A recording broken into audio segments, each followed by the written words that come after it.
Young world. So I see people are confused about the term FBA, Foundational Black Americans. So I'm gonna tell you why FBA resonates with me. So Tariq Nasheed is the one who made up FBA, but before that, Dr. Claude Anderson has something. I think he was calling it just Foundational Americans or something like that. But it's pretty much the same thing. FBA is just more of a airtight wording of what it describes. So FBA is more of a discovery than it is an invention. Yeah, Tariq Nasheed made up the term FBA, Foundational Black American, but what it describes is something that already exists. A black person who is comes from slavery, born in America, whose family is American, and that's the lineage of black people born in America. At least where your census can on the census, your family can be traced back.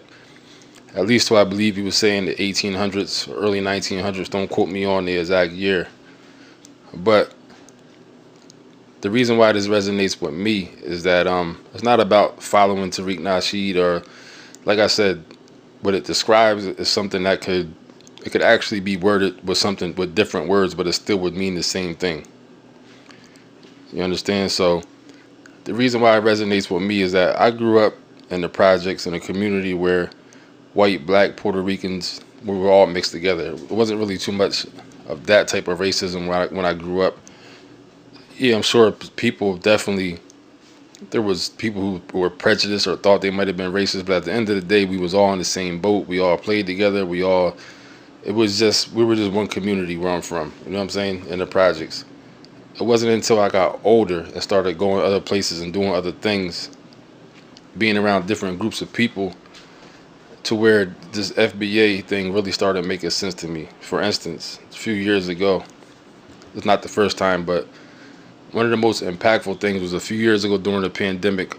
I was bouncing around different jobs. I was in real estate before that. Once the pandemic came, the real estate got messed up. The economy, as you know, was messed up. So I found myself in a situation where I was bouncing around to different warehouse jobs where I live at out here in Lehigh Valley, Pennsylvania. So I was working in a Walmart distribution center, worked in a place called Zara. I worked in a CNS wholesale. One thing I learned real quick, and this because it was all in a short period of time, 'cause I was bouncing around, leaving the jobs for different reasons or whatever.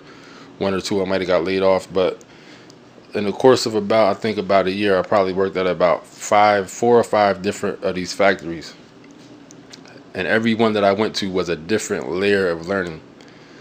The first one I worked in was the Walmart distribution center. So when I went into the Walmart distribution center, it was I'm gonna say 90% black people who worked there, 90 to 95% black people, or what I thought was black people. This is one of the first real lessons I had in identifying what I'm supposed to be and what I'm not. So there was a lot of what I thought was black people there, but come to find out, a lot of them were Dominicans. And the whole thing about how they were there, some of them on work visas and slash partially illegal. I'm not going to get into all that part of it, but because this is not about me discriminating against nobody. I don't feel no type of way against nobody. This is how I'm talking about how I was viewed and treated amongst other groups of people. So there was a lot of Dominicans there. I found myself time after time walking up to people, talking to them, or people approaching me, talking to me, thinking that I'm Dominican, or me thinking that they're black, only to find out that they're not black, they're Dominican. Or they find out I'm not Dominican, I'm not Hispanic, I'm black. And right away, it causes a bad vibe, not from me, but from them, a bad vibe right away. You don't know how many times Hispanics who thought I was Hispanic walked up to me speaking Spanish, very friendly, very excited, very welcoming. And then I go, oh no, I'm not, I don't speak Spanish. The instant I say that, their whole vibe, everything changes. I'm talking about to the point where some jokers would just turn around and walk away just on some old disgusted type stuff because I don't speak Spanish. This has happened many times, just in this one place, many times, because it took me about a good week before I realized everybody here is from the Dominican Republic and a couple other South American countries, but mostly Dominicans. Because the thing about Dominicans is that a lot of Dominicans look like regular black Americans. And inside, I'm sure blood wise, we're made up of the same stuff. Blood wise, I'm saying, not race wise, not nationality wise. I'm talking about like what your actual makeup is inside. But that's when I started realizing, damn. And there was a point where some females that were there would talk to me, I'll talk to them, and they would get ran down on by the Dominican dudes, and especially the ones that were like the supervisors, because they let a lot of Dominicans, they let them run the whole place. The head bosses were white, of course, but everybody under the head bosses, the little shift supervisors, the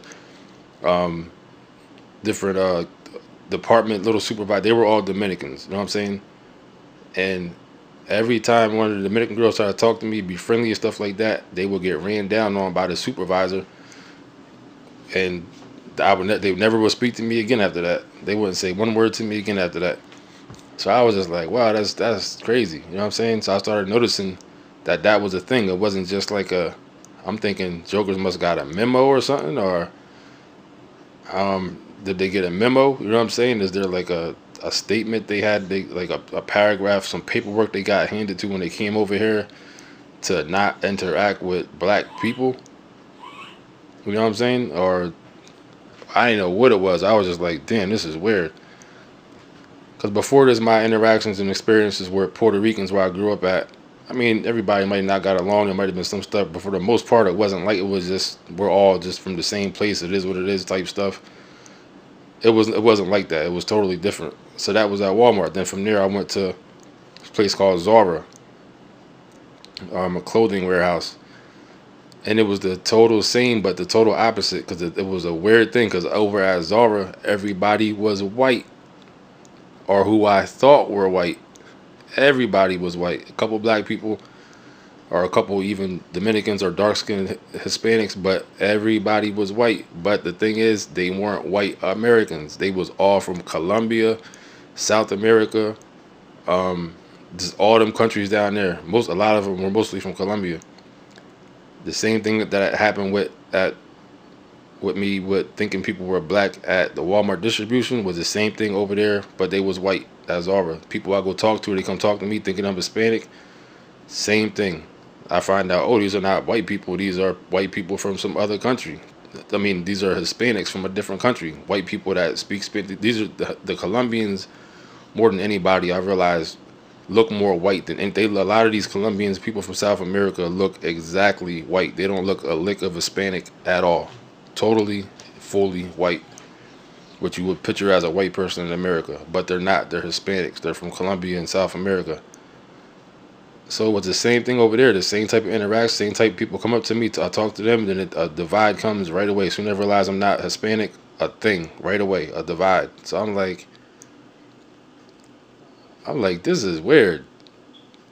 That's when I really was like, are people getting a memo when they come over to them? Like, are they getting actual instructions and paperwork and rules they gotta follow when they come here? Don't talk to black people from America? Like, this is a thing. This was not no figment. That was the thing that solidified what I was already thought I was pretty sure about anyway. But that solidified it, because now this was a whole different set of. It went from black colored people to white colored people who were all still Hispanic from somewhere else. And that's when I was like, man, this thing is weird. But I knew for a fact. After that, I went to C&S Warehouse. And that was the same thing, but just a mixture of people. You know what I'm saying? Some dark skin, some light skin, but they all were Hispanic. And like I said, as I'm learning this, as I'm going, this is also putting me on to other things about, like when you hear people like Trump was saying stuff about Hispanics, or the people, immigrants coming and taking a job. If you've never been in that kind of environment, you just be like, oh, what is he talking about? But me going to that environment made me realize there's something to this. You know what I'm saying? This is really a thing. And then in the midst of that, I remember seeing in the news that in the midst of that, an article came out where Biden was bringing over 30,000, I believe it was Dominicans, for giving work visas out. So that's when I really realized this is the whole system. This is not just a thing. This is actually a system of it. This is a system. This is a program. A program that involves Immigrants are being bought here and at the same time given instructions to not deal with black Americans. This is a thing. This is not imagination. This ain't no BS. This is a thing. And the other weird thing about when I was at Zara, they have 5 different temp agencies that work there. And this is the first time I actually seen temp agencies that have cubicles inside of the actual warehouse of a place where they're getting people to hire from. I never seen that before. Actual temp agencies have their own offices and cubicles inside of a place. So there was 5 different ones there. And what I realized by that was, I mean, I could see it maybe if it was one, it would have been like, all right, they just used the temp agency. But having all these different temp agencies, what I think, I can't say for sure, I didn't verify it. But it seemed, and a couple of these Dominicans over at Zara that were talking to me, I come to find out that some of them were there with expired visas. It was cool that they was there as long as they didn't get in trouble, or as long as they didn't have to go through something called getting e-verified to work. They was able to work with their paperwork. They had a tax ID number, and it was cool as long as they didn't have to go to a job where they had this thing called getting e-verified.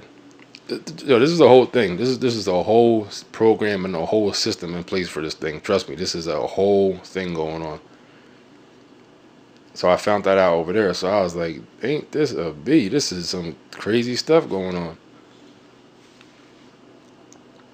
This is a whole system of stuff going on. And this was during the pandemic. At first it started. The whole thing was pretty much during the pandemic because the pandemic was still going on. So then I said at CNS Warehouse, same thing. And not only just that little type of stuff, you see people getting pushed ahead and moved around in certain positions and certain benefits and certain just little things over other people who were Hispanic. I'm telling you, it was a whole thing. It's actually a thing that works on your psyche. It's a mental thing if you're black working in these environments. It really could make you mess around and fly off the edge one day. You go in there having a bad day, you might end up doing something out of the ordinary. You know what I'm saying? Because it's just because the thing about when they let these immigrants not only work at places but actually be the supervisors and control the places, a whole different level of racism gets able to be done that white people can't do to you. White folks can't outwardly display racism at jobs without you being able to file a complaint, or at least them being worried about a complaint coming. There's things along that line. But when you got immigrants doing it and immigrants are running the floor, they get away with extreme race. Oh, back to what I was saying about the temp agency thing.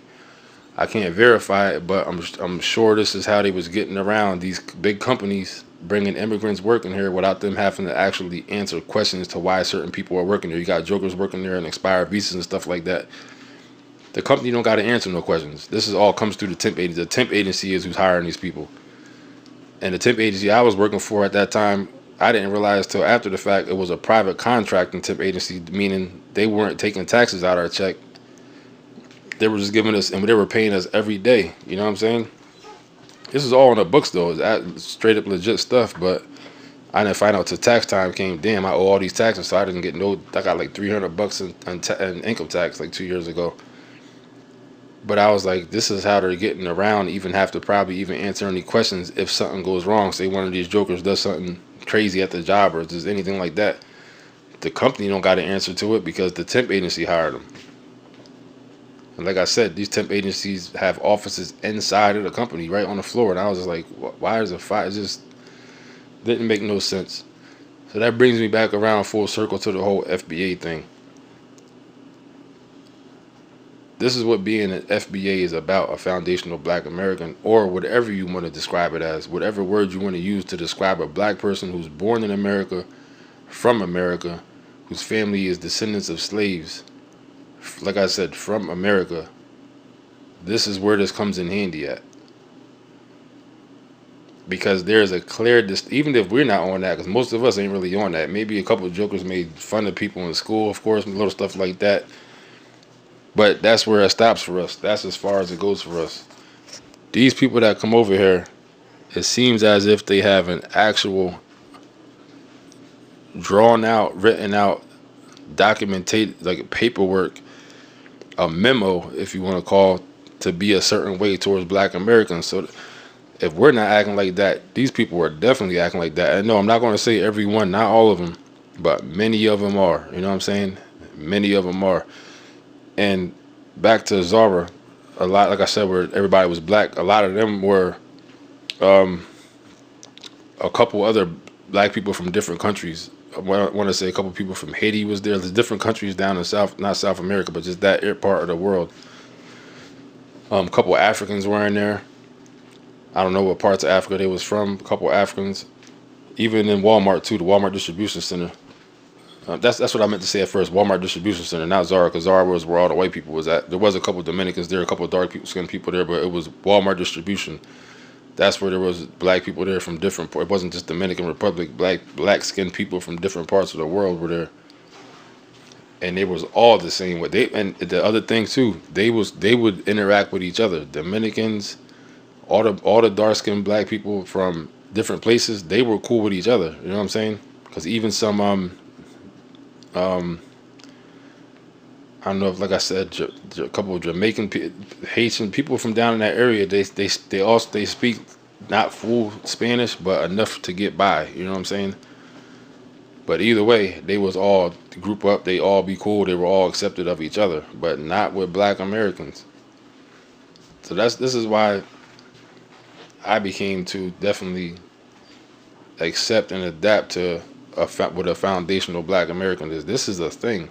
Whether you want to accept it or not, if you haven't been in that kind of environment, I understand that it's hard to even acknowledge and accept and think this stuff is true. But I myself was I was specifically in, I don't know if it was like something I needed to see or whatever the case was. This happened to me all within the past 2-3 years, all over the course of like a year or two.